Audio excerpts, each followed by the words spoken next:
Good morning, everyone. Welcome to the latest event of Health and Wellbeing Week here at the Digital Greenhouse. We're really pleased today to be running the first of the online safety cybersecurity events today. And we're joined by Matthew Parker from Safe and Secure Online, who's going to be taking us through some information about online safety. This is such an interesting topic at the moment and something that is really resonating right across not only the island but internationally, and so we're really pleased to have Matthew with us to talk to us today about this area. So Matthew, I shall pass over to you. If anyone does have any questions, obviously during Matthew's talk, please do use the Q&A box. I'll pop them in the chat and we can pick them up at the end. Thank you. Thanks very much, Lucy, and good morning, everyone. Hi, yes, I'm Matthew Parker. I'm here today with my Safe and Secure Online hat on. I wear many hats, but I do a lot of voluntary work, mostly in schools and for parents as well, but also much wider than that, which is what we're going to cover today. So thinking about general security and online issues that may affect us all. So no further ado. Today isn't really about discouraging access to any of this stuff because, it can come across as quite scary and some people might be put off from using these things and be the last thing I'd want to happen off the back of today. It is about not discouraging access to these things. I'll try, but I may not give an answer for everything today. But today really is about raising awareness. Things happen, things go wrong, and you may well have some stories and anecdotes of your own and things you've heard of, maybe from a family member or indeed what you may have seen in the media. Organizations get attacked all the time, accounts get hacked into all the time, and these are issues that we all have to face. So raising awareness and being more knowledgeable in terms of how to combat this is really where we're going today. So what we're going to cover off is quite a bit of information, and I think it's really helpful as well for those of you who may not understand what some of this terminology is. It's really important you look up and understand these things, and there's quite a lot of terminology out there that might be a little uncertain to you. So, phishing, I'm sure you've probably heard the traditional emails. They send you that email trying to get you to click on something and send you something, normally to maybe get your information, get you to hand over your username and your password for something. Social engineering are typically the tactics that they use to get you to do something that they want you to do. So they're going to use a bit of persuasion, a bit of trickery. They're going to pretend to be somebody they're not, pretend to be from somewhere they're not. So these are the sorts of things that they will play on. They'll play on our most basic instincts as well. So normally, if they threaten to take something away from us, we're more likely to act more quickly. But also if we think it's somebody more senior to us or somebody in a more position of authority, then we're more likely to follow what it is they want us to do. Password vaults are a great app, a great tool for managing your passwords, and we'll talk a bit more about passwords later on. VPNs are encrypting your information. You're making sure that when you connect typically over an open Wi-Fi, like the sort of thing you might get at an airport or a hotel, if anybody can remember ever going to those things at the moment. But VPN, that protects your information. The cybercrime and cyber criminals are out there, and there are loads of them, and they are making an enormous amount of money. It is estimated that cybercrime is a 1.5 trillion US business annually now. So this is what we're all up against. They are just making so much money. It's incredible. Encryption is where they encrypt your data, so they make it so you can't read it anymore, and maybe they want some money back, and that typically comes as part of something like ransomware. But there are all these other different types of malicious software, malware that are out there, and all of these things may do something slightly different, may track what sites you visit, may push ads onto your computer, and may indeed even install something on your computer that records every keystroke you type, a keylogger. So being aware of all these things may help you. So do a bit of homework. But as I said, this is what we're up against. If cybercrime was a country, it would have the 13th highest GDP in the world. This is massive. It would be equivalent roughly to the GDP of Russia. And what is more concerning is that the cyber criminals are reinvesting. They're taking a lot of their profits, and approximately 20% is estimated, reinvesting that money into making whatever they're doing better. So whatever tool they use, whatever system they're using, however they're approaching it, they're using their money that they are making to make it more likely that they can capture somebody else and get money out of them. So it won't surprise you that very few organizations have a budget for security that runs up to that sort of level. So this is why raising awareness is so important at all levels. From children up, we all need to understand what we're facing and embed some good cybersecurity behaviors from an early age. But it's never too late to learn, is it? So whatever device you use, typically it should offer some sort of malware protection. Apple devices are slightly unusual in the way that they don't typically have anything that's like an antivirus product. Apple control and manage their platform for an iPhone or an iPad very carefully. Macintoshes, on an iMac, you would need to have antivirus on. There is a thought that Macintoshes are immune from viruses, but that quite frankly isn't the case. There are viruses out there. It just happens that most people go after Microsoft Windows because that's what most people are using. So you go for the biggest bang for your buck, don't you? But whatever system you are, if it has something that you can install on it, like an Android phone, again, make sure you get antivirus on your device and keep it updated. That is really important. Antivirus, though, will not stop and block everything, and I'll talk about that a little bit later. It is also really important we update everything and keep things updated. And I know it can be a bit of a pain. You look at I've got to do the updates. It wants to install the updates now, and it means you can't use your device until it's done. Well, I know that can be a bit of a pain, but it is really important.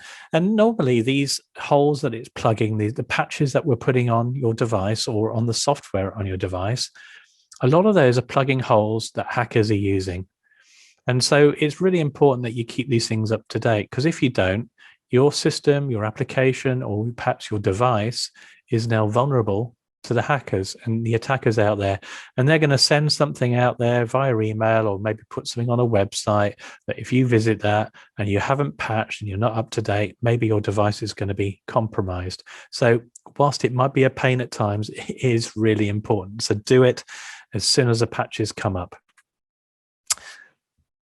Passwords. So passwords are interesting, and it is very clear that a lot of people find it very difficult to think of good passwords. But we entrust this information to third parties all the time, don't we? We might create an account online, whatever it may be, for a social media account, your email account, banking. We'll set these things up and we hand over this information. And partly we don't know how good a job they're doing of looking after it. And some of these sites will get hacked and breached and data will be taken. But also we think it's okay to share passwords across multiple sites, and it really isn't. When we think about passwords, and especially for anything that is sensitive, make sure it's unique. You want to have a unique password on anything that you really don't want the hackers to get into, like your email account, like your online banking. But also use what is called two-factor or two-step or multi-factor. It could be under any one of those particular names, but use that whenever offered, because what that does is that will link it either to your mobile phone or to an app on your mobile phone, typically. So it now knows it's you. When you log in the first time, it wants a code, and it may remember you after that, or it may want the code every time, depending on the system. But that is really what stops the hackers from getting in, because data is taken, data is stolen, it's taken all the time and put out there. Anybody can download password compromised data for free quite easily off the internet. So it is really important, we think, not only about making our passwords really good, but also not sharing them, because that's what the hackers do. They don't sit there typing this stuff out. They take all the data that they can take from stolen from other websites, and then they replay it. They'll try it against every other website out there, and in the hope that maybe you use the same password somewhere else. And when we think about passwords, we should be thinking about, say, choosing good passwords. So when we look at the list there, which is the best password? Anybody want to offer up a view? What do you think? What might be the best password? Well, in fact, they're all rubbish. They're all terrible. Even the bottom one, which some people might look at and think, well, it looks quite complicated, but it's using some very typical character substitution, using the app for the A, fives for the S's. These are things that the tools the hackers use know. So, as I said, they don't sit there typing this stuff out. They use tools to replay these passwords all the time. And you can test these things yourself. There are sites out there, this particular one. You can put in a password and it'll tell you how quickly the hackers would get into it. That particular password, well, they're going to get into it in under a second because it is common. It's used a lot. But we think it might be complicated, but it really isn't. So when we think about complicated and good passwords, we should be thinking like this, using acronyms, joining words together, having special characters in there, maybe a passphrase, dog, hat, apple, boat. It might be easy for you to remember, but that is going to be very difficult for somebody else to guess, isn't it? So make sure we do, add complexity, whether it's in terms of the complication of the words or special characters. The acronym is Mary Had a Little Lamb. Again, that's something you might remember. Don't just stick to a word and a number, because a word and a number, just quite frankly, is a terrible password. So make sure you use something properly complex. You could also use what is called a password vault. This could be an application on your phone. It may make a suggestion. Apple iPhones do that now as well. And it will track these things. And if you try to use a password that is commonly breached and used out there, it'll tell you. So you have to use something a bit better. But also then you don't have to remember all of these passwords for all these systems. You just have to remember one to log into your password vault. That makes it far more secure, much better than using password one or whatever your password may be. There is actually no harm in also going a bit old school and writing them down, having a little notebook at home, because let's face it, what's the reality that a hacker's going to break into your home, rifle through your sock drawer and find your notebook with your passwords in it and then think, aha, now I've got your access to your eBay account. It's just not going to happen, is it? So no harm in having a slightly old school approach on this, but maybe look at a password vault. Open access Wi-Fi, as I touched on earlier, when we use a VPN, a virtual private network, and if we are connecting to anything where anybody else can connect, typically at a hotel or an airport, anybody can see everything you're doing, the photos you're looking at, the logins you're making, everything you're browsing, unless you are using a VPN. So there are some VPNs out there. There's quite a few paid ones out there. Again, do your homework. I wouldn't recommend particularly one over another at the moment. They do change quite frequently, but if you need to do anything sensitive while you're on the move, make sure you've got your information protected, because it is incredibly easy for anybody else connected to that same Wi-Fi to see everything you're doing. And online shopping and banking, we a lot of us will be doing this, I'm sure. And we look at the URL. We want to make sure where we are, the site we're visiting. We know a lot of brands. We may trust a lot of brands that we may shop on from time to time. But maybe sometimes we're also going to be shopping on sites we've never used before. So we want to know as well, how do we protect the information that we're using and where we're sharing it? And it's really important we start thinking about the security of the data that we send. And the padlock is something that comes up quite often. The padlock in the browser. And what does that padlock really mean? Well, ultimately, the padlock in the browser means that the data that you are sending to and from that website is encrypted, so nobody else can read it. The way to think about it, the analogy I like to use, it's like taking a postcard, like a postcard you might send somebody when you're on holiday.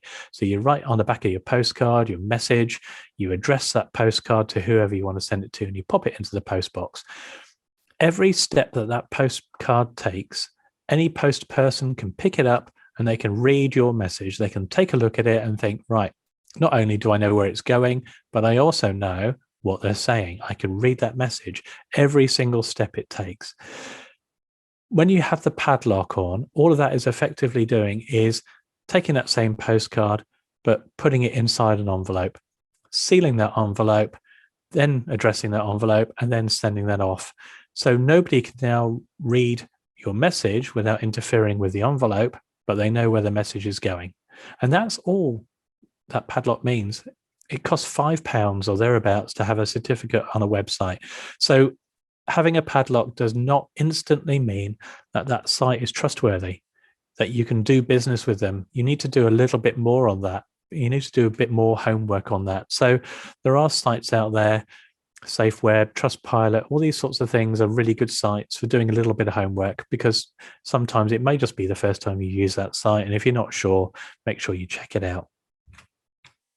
It is also really important for everybody to understand the construct of a website. And when we may visit a particular domain, it might be the first time we've ever used that site. So if it is the first time, how do we know which bits are the most important?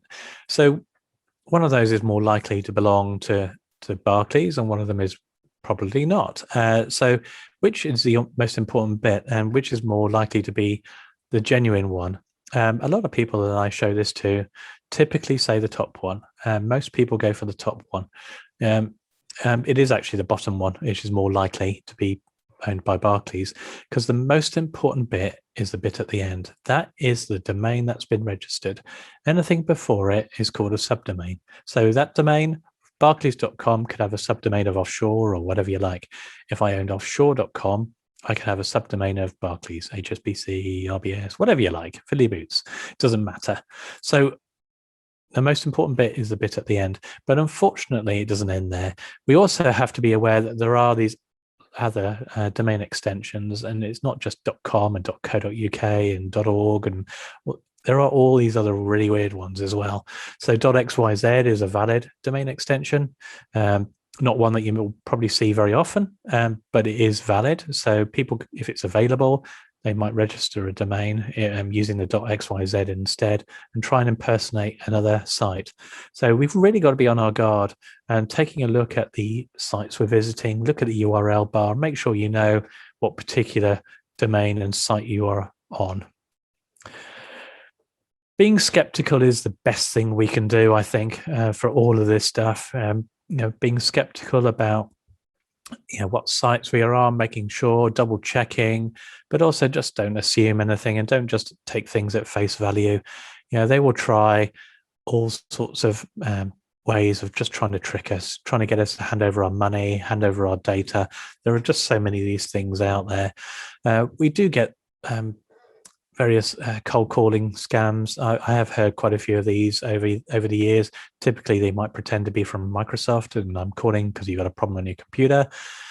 By the time you've done whatever they've asked you to do, you've installed something else on your computer, and now they've got complete remote control of your device. So never, ever trust that. Microsoft never rings you. They're never going to do that. And also, a way to think about as well, whatever phone number comes up on your phone, they can make that appear anything they like. So you cannot trust an incoming phone call. So making sure that if it's especially financial related, you call back by a number that you can trust, because they can make any phone number appear. They can spoof that very easily. The ransomware has been around for quite a while now, and this is where they will encrypt your data and hold you to ransom. And as I said earlier on, they are making an inordinate amount of money of doing this. There's one US firm that's just had to pay $11 million to get their data unlocked from such an attack. So these are gangs out there. They don't care who they encrypt. They don't care who they hit. Sometimes they're going after particular organizations, but if it's a personal and individual, then they don't care. So being aware of these sorts of things is really important, and the steps you can take to help protect yourself. I'll talk more of that in a moment. The advanced fee scams are still around. I occasionally see these things. This is where they want to try and get some money, pretending to get some money out of a country, normally in Africa, but it does move around. but they want, they're playing on our greed. They're playing on our sort of so most basic instincts. We want to get something for nothing. And of course, they're not genuine. These things are never genuine. The stranded traveler scam, again, is another quite common one. They'll perhaps hijack an email account. They might pretend to be a person that you know, or they might have actually hacked their account and send you an email, and they know that maybe they're out of the island, or they're away, or in a different country. They need some help. Again, just playing on a bit of pressure. If you don't pay quickly, they're going to arrest me. Therefore, you're more likely to act. These things are invariably a scam. So make sure you don't fall for this sort of stuff. Whatever it is that is coming in, there's no need to have a knee-jerk reaction to any of this stuff. So make sure that whatever you're faced with, remain calm. Make sure you save all of the information, and if you do fall for something, there are people out there that will help. But there are some good steps that you can take. Changing your passwords, making sure you understand what it is. It's been handed over, but say the police will help, and there are other sites that will give some great advice. I'll share those at the end. Emails are invariably the form by which the scammers and the hackers and all of the other people out there trying to get us to do something. That's mostly what they will follow. And because it's easy, and they've typically got your email address from another data breach, so your information's been taken from somebody else. So be aware, just don't follow links or anything that comes in from unknown or untrusted people, but never send anything sensitive via email. As I said earlier on, your email, it may take several steps, and just think of it like that postcard. If you wouldn't put your date of birth on the back of a postcard with or your address and all that sort of sensitive information, you wouldn't send that in a postcard in the post. Don't send it on email. Treat it exactly the same, because all the steps that your email takes on its way to its destination, well, there'll be a copy of everything all the way. So now potentially people have got a copy of your sensitive information, but certainly when it goes to its end recipient, they will have a copy of that probably permanently on their email archives, and that's not really what we want to be doing.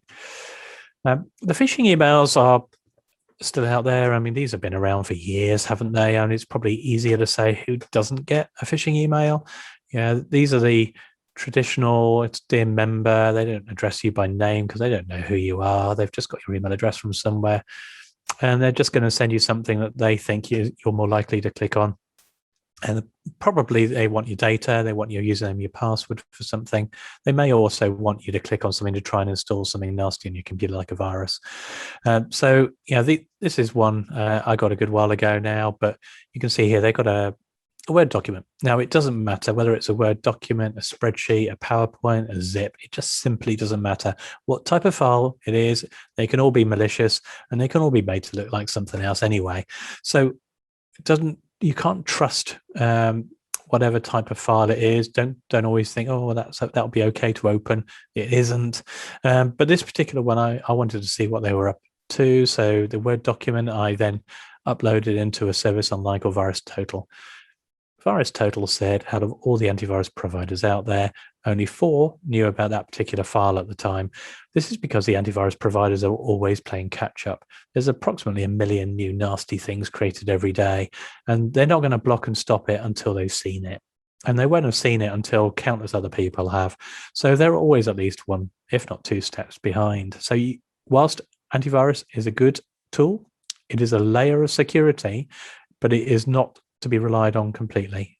So don't ever just think, well, because I got antivirus, nothing bad could happen if I open that file.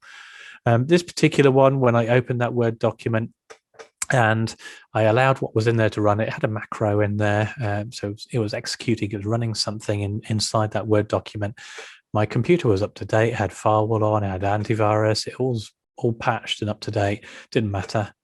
Now it was trying to install software onto my PC, all in the background. You wouldn't see this, it's nothing on the screen, but now it's trying to pull data down from servers in these countries. You can see on screen now. So this is how things like ransomware, all that sort of information, all those sorts of tools and things get onto your computer.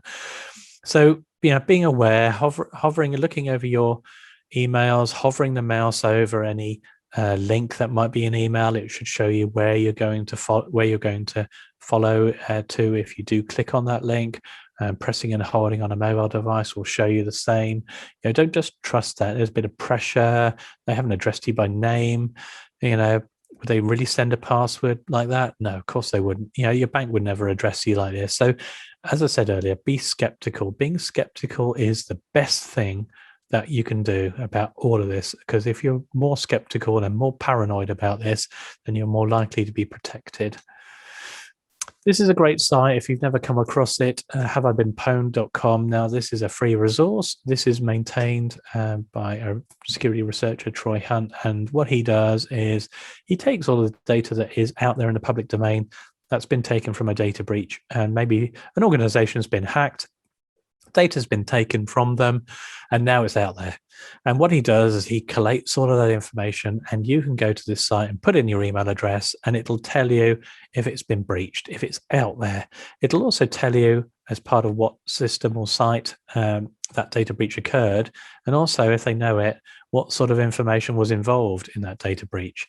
So, for example, quite recently, there was a data breach relating to Facebook, and that is now added into the Have I Been Pwned database because the mobile numbers have now been compromised.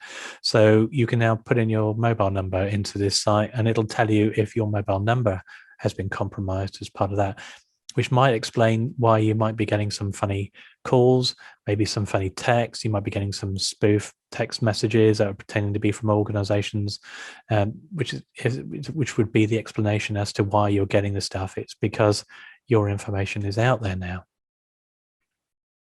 So question what you see. Don't just trust what comes up on screen. Don't just assume that it's going to be okay because it looks genuine. This is a fake security alert. It's not genuine.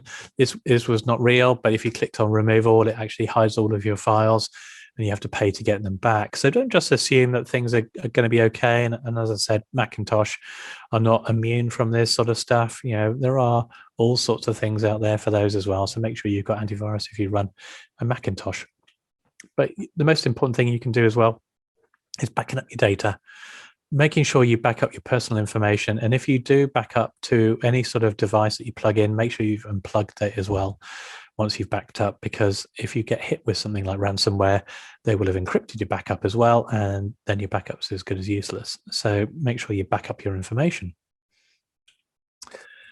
Social media is a hotbed of information for criminal gangs, whether it's getting information that they can use to help another attack. Maybe they want to get some information about an organization through LinkedIn, something personal about an individual, but also thinking as well, there's been a big uptake recently, certainly over lockdown, of romance-related scams. So, connecting with people, don't just trust these profiles. Don't just assume that they are who they say they are.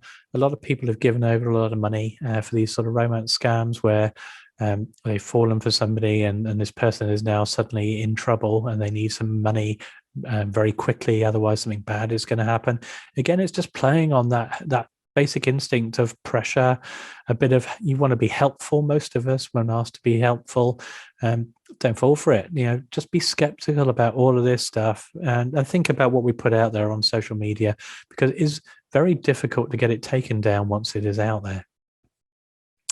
Geotagging is where your mobile device, your mobile phone, typically will record the exact coordinates where you were when you took that photo on your device. So by default, these things are on. Now, if your photo gets shared with the wrong person, they can pull that information out quite easily. So switching that off, the problem goes away, but make sure that you understand the risks around that. So, and in particular, think about who you are sharing that data with and where that information is going. If you're sharing photos with people you don't know, then maybe you want to make sure that's switched off. So just to recap before we take any questions or any other thing we'd like to cover off, think before you click. Don't just assume that it's going to be okay. Say be skeptical, look at it, do your homework, press and hold the link, check it, hover the mouse. Don't just assume that it looks okay, because these people, they can make a lot of time and effort on some of these attempts and make it look as genuine as possible. Sometimes they don't, but you want to be careful. Make sure antivirus is provided if it's available on your device. Make sure you've got antivirus on there, and keep your devices and all of your applications up to date. And that is really important. We want to back up everything. But also thinking about where we download stuff from is really important. So thinking about applications, we don't just download from the first place we find. We want to make sure that if we're downloading things and new applications, make sure you get it from an official site, from an official app store, because there are, again, scam and spam apps out there all the time.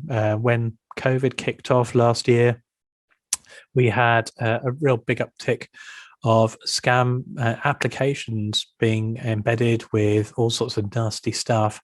And these were sites that were meant to be helping you track the movement of the virus across the world. But there were some scam ones put out there very, very quickly.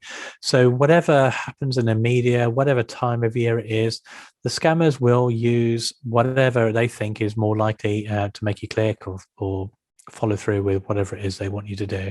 So again, be skeptical and be mindful of those email and the phone call fraud attempts. Don't just assume just because they say they are calling from your bank that they actually are. There are some great sites out there to give you advice on all of this stuff. So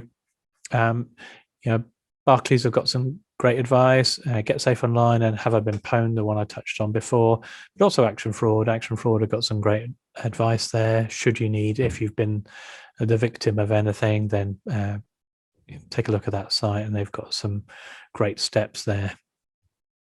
That is everything I wanted to cover off. Thank you very much, Matthew. That was really interesting. I think Gavin's just popped I think it's sort of more of a statement actually in the Q&A rather than a question as such, but a really good point that actually if you have a friendly IT person if you see something a bit suspicious and you're not really sure, then it's always better to ask, even if you think it's a silly question, rather than sort of carry on and hope for the best. So I think that is another really good point. It's always best to flag something if you think that something is suspicious. We see it a lot on a daily basis of things coming through. So I think that's fantastic. Any other questions, please do pop them in the Q&A. I think I've just got one, Matthew, whilst I think someone's typing at the moment. Really interesting information here today. How do you think when you're dealing with people who maybe are very scared by this area, maybe particularly sort of older generation that have started using technology later in life, or younger generation who maybe don't see the threats in the same way as maybe older people do, how do you think it's best to support people who are maybe either in a younger age bracket or older generation? I think for the older generation, I'll tackle that one first. I think they shouldn't be afraid of seeking out some help, and don't feel overwhelmed by the technology. Used in the right way with the right parameters and boundaries, all of this stuff can be done really safely and carefully and without any issues. So, whilst there are the headlines out there, things do happen, things do go wrong. Don't let that put you off, because there's a lot of great resources, a lot of fun, a lot of socializing, all sorts of fantastic things we can do with the internet and over these sorts of devices that could be an absolute I think of in particular over lockdown, what a godsend, just connectivity with other people and being able to communicate with other people, how that must have embellished and enriched people's lives over this last 18 months or so, because otherwise, if they couldn't go out and on lockdown, how would you get that time with people? So So I think, don't be afraid of it. There are resources out there. Seek out. I think the University of the Third Age is a great resource. That they've got some. I've run sessions for them in the past. I'm more than happy to come in and do it again. This is absolutely something we need to not be afraid of, but tackle. With regards to children, and where we're thinking, it's probably unlikely to be any children on here today, but maybe some parents. But when we think about that education, it needs to come from the moment they really start getting access to a device. But also, as a parent or as a carer, we shouldn't be afraid of sharing what we see and sharing our experiences, because they're going to learn from us. Look at this scam email that I got. Oh, I can't believe they thought I was going to fall for that one. Why do you think it might be a scam email? Get the children involved and get them talking about this stuff. There are apps and tools and things you can put in place, and parental controls and all of that stuff that will help until they're of a certain age where they can be a bit more responsible for themselves. But absolutely, just again, there are just so many resources out there that and it's all free. None of this has to cost anything. The advice is free. We've got people that will come and talk to schools for free. It's not something that needs to be put off, I would say. Thank you. We've just got a question that's popped up in the Q&A box. Do you find Chrome and other browsers to do a reasonable job in blocking access to malicious sites through the built-in features? Great question. Yeah, I think they do a reasonable job. Yeah, I don't think a lot of the tools that you can have built in. I mean, you can have all these different add-ins, and it'll flag things when it's where the padlock isn't there, and or maybe it's expired, and you can have all these things that might pop up and say, well, this site's quite new. If this site has only just been set up in the last few weeks, well, how reputable could it be? So there are a lot of great tools out there, a lot of resources. Far too much to tackle in a session today, but as I say, the sites I've got on screen there, they're a good starting point for a lot of this stuff. But if you need any more assistance, don't be afraid to get in touch through the Digital Greenhouse. Excellent, thank you. I think that's it for questions. So thank you very much, Matthew Parker from Safe and Secure Online, who's joined us today. Superb presentation. We have recorded the presentation today, so we will be popping that up online along with these links as well. I think by the sounds of things, key takeaways are: don't be afraid by the technology, but absolutely keep yourself up to date, keep yourself informed.